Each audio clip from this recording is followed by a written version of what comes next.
começou ontem em todo o país uma campanha de apoio à amamentação. É o Agosto Dourado que chegou e foi lançado ontem aqui no estado. Vamos ver. O sorriso que deixa qualquer um encantado. Saudável e muito ativa, a Maitê é uma bebê que ainda nem anda e já esbanja saúde. A Maitê tem só 11 meses de vida e durante os 6 primeiros meses ela mamou exclusivamente no peito. Após isso, os pais decidiram fazer a introdução alimentar, mas ainda assim ela continua mamando. O que a mãe ganha com isso é esse contato muito mais tempo com o filho. Essa conexão que a gente cria no momento de amamentar, esse contato, esse olho no olho, para mim é maravilhoso. Eu me realizo, eu me completo. A Estela, como a maioria das mães, passou por dificuldades no início da amamentação.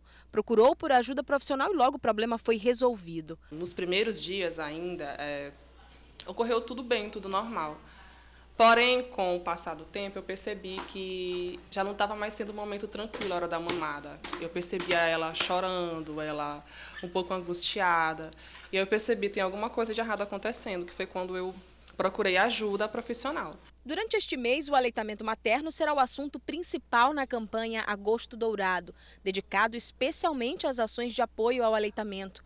O alimento é considerado ouro para a saúde dos pequenos. Realmente ele representa o melhor alimento em termos nutricionais, em termos de imunidade, melhorar a imunidade da criança, melhorar a questão afetiva, né, favorecer o desenvolvimento cognitivo, o desenvolvimento motor, os vínculos mesmo com a mãe, com a família.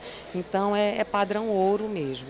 Um dos desafios para a doação de leite materno ainda é a conscientização das famílias. No principal ponto de doação, a maternidade de alta complexidade do estado, o banco de leite necessita constantemente de novas doações. Prematuro só pode utilizar de leite humano pasteurizado ou leite da própria mãe. Então a gente sempre precisa, né, tá com o volume acima, então sempre captando mais doadoras, né, porque a gente precisa sempre ter estoque, tá, para não deixar os bebês sem esse leite, né. Mas, graças a Deus, a gente está mantendo, né, o volume de leite que está sendo necessário dentro da UTI. Agora aqui no estúdio do Bom Dia Maranhão, eu recebo o secretário de Estado de Saúde, Carlos Lula. Secretário, bom dia. Bom dia. Secretário, a campanha é extremamente importante e assim, na sociedade da informação a gente ainda tem muito mito sendo divulgado em relação à questão da amamentação e é um desafio ainda levar essa informação às pessoas no estado do tamanho do nosso, né? Muito. O nosso desafio hoje é, primeiro, reforçar. É científico, é comprovado, não é crendice, não é teoria. A amamentação exclusiva até os 6 meses é ótima em todos os aspectos. Ela melhora a imunidade da criança, a criança vai nascer mais forte, vai nascer mais saudável. Ela melhora a relação e a interação entre a mãe e o bebê fica mais tranquilo. Então, essa amamentação exclusiva até os 6 meses, ela é uma indicação válida em termos científicos, inclusive. O lema da campanha desse ano é para empoderar pais e mães, para a gente também desmistificar, acabar com o preconceito.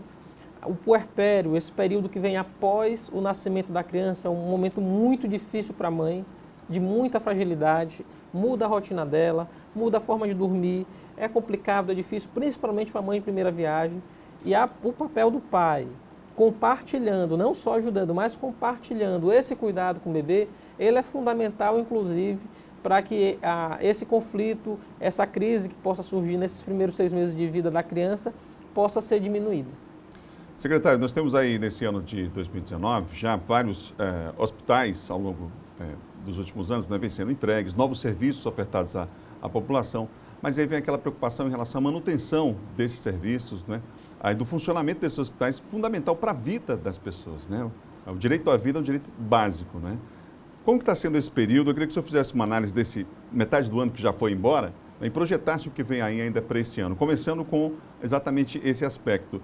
Como é que tem sido sustentar, pagar essa conta num cenário onde o governo federal já sinalizou que já ajuda pouco e muito menos deve continuar ajudando nos próximos meses? Adalberto, isso é importante e eu diria que a gente está numa terceira fase de uma etapa que começou lá em 2015. Para a sociedade possa entender. Nenhum estado fez o que o Maranhão fez, porque a gente também estava muito atrás. O que nós fizemos assim que entramos na secretaria, assim que o governador Flávio Dino assumiu? Primeiro, organizar a secretaria. A gente não tinha uma regulamentação da forma que se dava, da forma que os hospitais eram administrados. era tudo muito frágil, isso gerou problemas judiciais. Então, o primeiro ponto foi organizar essa parte da burocracia, das organizações sociais, da administração dos hospitais, não ter desperdício, acabar com a corrupção. O segundo ponto já foi interiorizar, feito isso, já foi interiorizar as nossas ações. Por quê? Porque a gente não tinha praticamente uma rede de hospitais resolutivos no interior do estado. Traduzindo isso para as pessoas, Traduzindo, o que significa? 9 hospitais regionais. Então a gente levou hospitais com UTI, com especialidades médicas que não se tinha no interior. A gente levou UTI para Caxias, para Pinheiro, para Imperatriz, para Balsas. A gente levou tratamento e cuidado para as pessoas onde elas nunca tiveram acesso. O terceiro ponto a gente chega agora.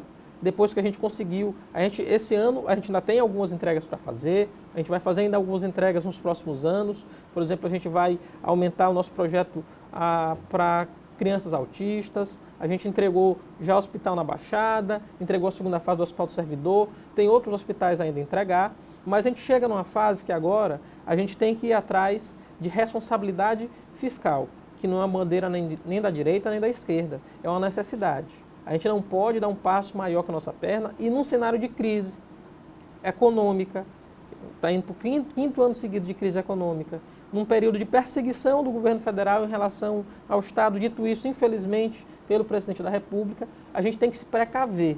Para quê? Para que a gente não chegue amanhã e não tenha condição mais de manter essa rede. É muito injusto a forma que o SUS acontece hoje.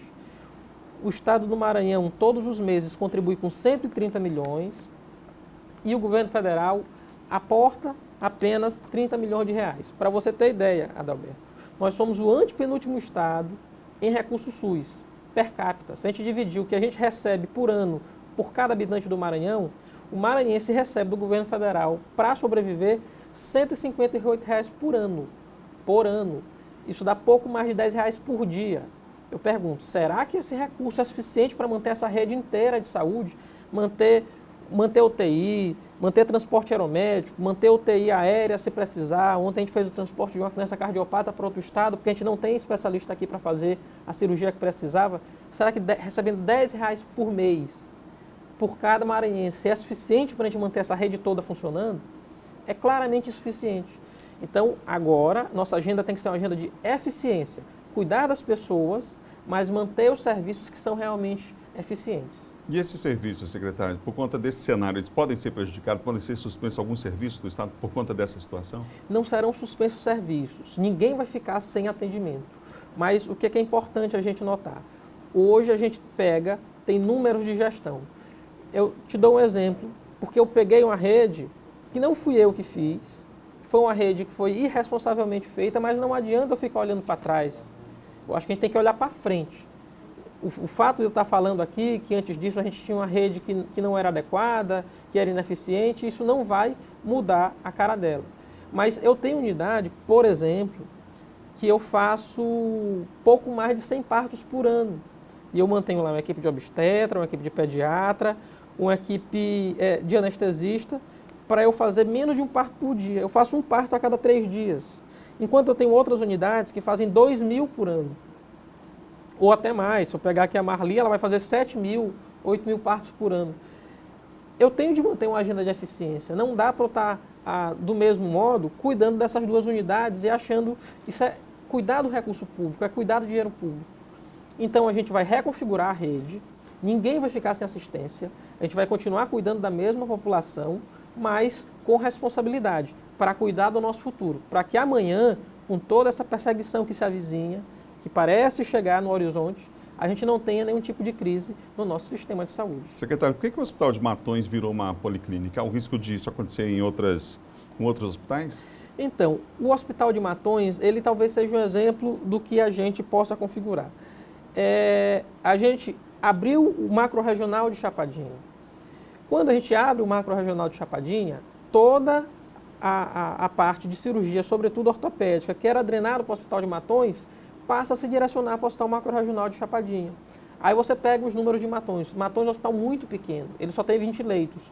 Não é que os profissionais de lá não conseguissem fazer um bom trabalho, muito pelo contrário. Qual era o problema? O hospital é tão pequeno que eu não consigo fazer o hospital girar.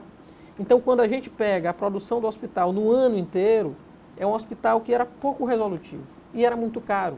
O leito do hospital de lá, se eu fizesse uma divisão do que eu gasto por ano em relação ao leito, seria o leito mais caro do estado. O que nós fizemos, transformando na policlínica, que era um serviço que a região não tinha, levando especialidades que a região não tinha. E hoje eu já tenho uma aprovação grande por parte dos municípios desse tipo de serviço. Logicamente que todo mundo fica com medo, fica com receio, acha que a gente vai fechar. É compromisso do governador Flávio Dino e da Secretaria de Saúde. Nós não fecharemos nenhuma unidade de saúde. Elas podem ser reconfiguradas, serviços podem ser repostos, a gente pode pensar a rede juntamente com os municípios, mas nenhuma unidade de saúde vai ser fechada. Secretário Carlos Lula, obrigado pela entrevista aqui na TV Difusora do Bom Dia Maranhão. Eu que agradeço.